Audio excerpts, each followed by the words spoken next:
Shakespeare's canon. Othello is obviously a very famous play and a very interesting play in that it's one of the first accounts in Elizabethan time of interracial marriage being accepted and being talked about and discussed. It's a fascinating play to do in contemporary literature and timing.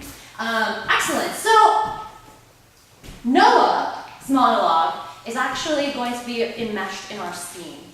So before we move forward, everyone else is going to take their places, please. Okay. And I need to set up one extra chair. And the scene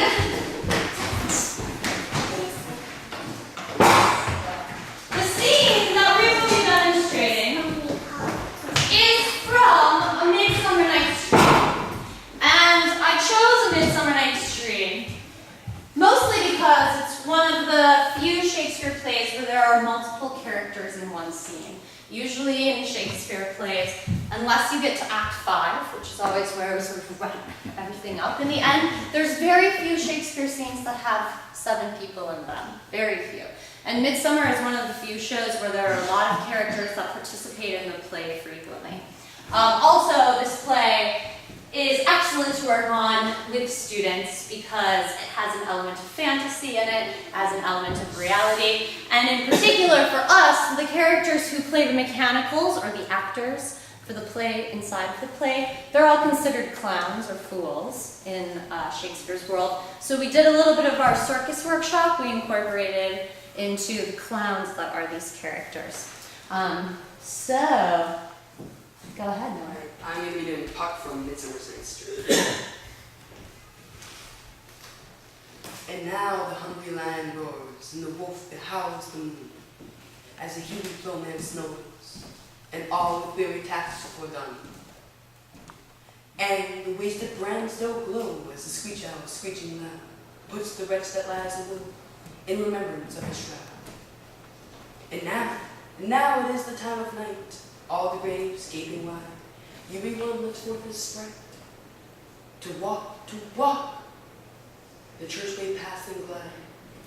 And we fairies that do run by the triple-headed team, in the presence of the sun, following darkness like a dream. Nice one.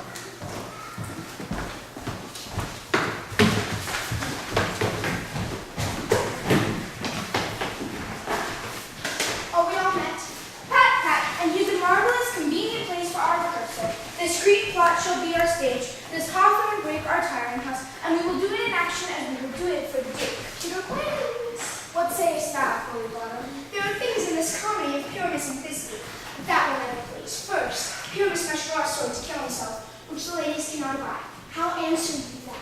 Merely Carlos fear. I believe we must leave the killing out when all is done.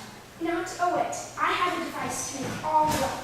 Write me a prologue, and let the prologue seem to say, we will do no harm with our swords, and that Pyramus is not killed indeed. And furthermore, with better assurance, tell them that I, Pyramus, am not Pyramus, but Body the Weaver. This will put them out of fear.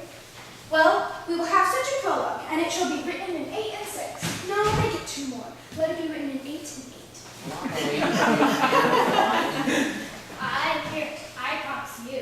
Masters, you ought to consider with yourselves to bring in God. Shield us. A lion among ladies is a most dreadful thing. For there is not a more fearful wildfowl than your lion living, and we ought to look to it. Therefore, another prologue must tell he is not a lion. Nay, you must name his name, and half his face must be seen through the lion's neck, and he himself must speak through, saying this, or to the same effect, ladies, or fair ladies, I would wish you, or I would request you, or I would entreat you not to fear, not to tremble, my life and yours. If you think I come hither as a lion, it will pity of my life. No, I am no such thing. I am a man as other men are. And there indeed let him name his name, and tell him plainly he is snug the joiner. Well, it shall be so, but there is 2 hard things. That is, to bring the moonlight into a chamber, for you know, Pyramus and Thisbe meet by moonlight. Doth the moon shine that night we play our play? A calendar, a calendar. Look in the almanac. Find out moonshine, find out moonshine. Yes, it doth shine that night. Why, then may you leave the casement of the great chamber window where we play open, and the moon may shine in the casement. Or else one must come in with a bush of thorns and a lantern, and say he comes to disfigure or to present the person of moonshine. Then there is another thing. We must have a wall in the great chamber, for Pyramus and Thisbe, says the story, did talk through a chink of the wall. You can never bring in a wall. What say you, Bottom? Some man or other must present wall, and let him have some plaster, or some loam, or some rough cast about him to signify wall, and let him hold his fingers thus, and through that praying shall Pyramus and Thisbe whisper. If that may be, then all is well. Come, sit down, every mother's son, and rehearse your parts.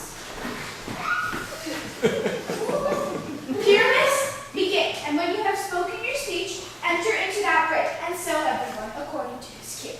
What in heaven once months will we have swaggering and so close to our fair queen's cradle? A play. I'll be an officer, or even an actor if I see call. Speak, Pyramus. Thisbe, stand forth. Odors. Thisbe, the flowers of odious savor sweet. Odors, odors. Odors savor sweet.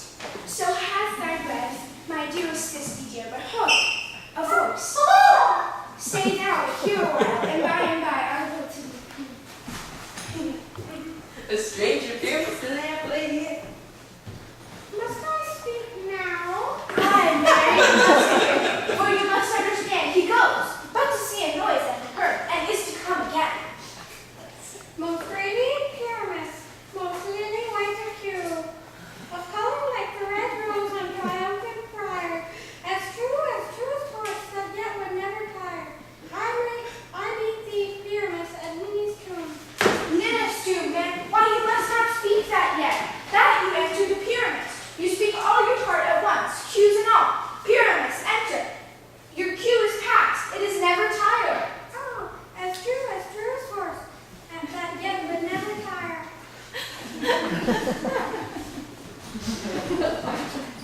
If I was there, Thisbe, I were only found. Oh, monstrous! Oh, strange! We are haunted! Pray, masters, fly, masters, help! I'll follow you. I'll lead you about around, through bog, through bush, through break, through rear. Sometimes a horse will be, sometimes a hound.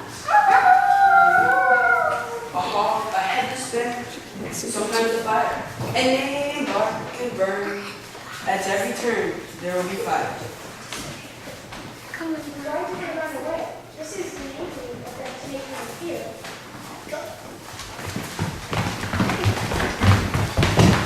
Oh, Bottom, thou art changed. What do I see on thee? What do you see? You see an acid of your own, do you? Bless thee, Bottom! Bless thee! Thou art changed! I see their knavery. This is to make an ass of me, to frighten me if they could. From this place, do what they can. I will walk up and down here, and I will sing that they shall hear. I am not afraid. Thou art so cook, so black of you with orange tawny bill. The whistle with his note so true, the rain with little quill. I pray thee, gentle mortal, sing again. My ear is much and more of thy note.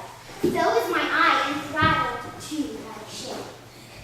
And thy virtue's force perforce does move me. On the physique stage to stand I love thee. Methinks, mistress, you should have little reason for that. And yes, reason and love keep little company together nowadays. The more the pity that some honest neighbors will not make them friends. Nay, I can breathe it my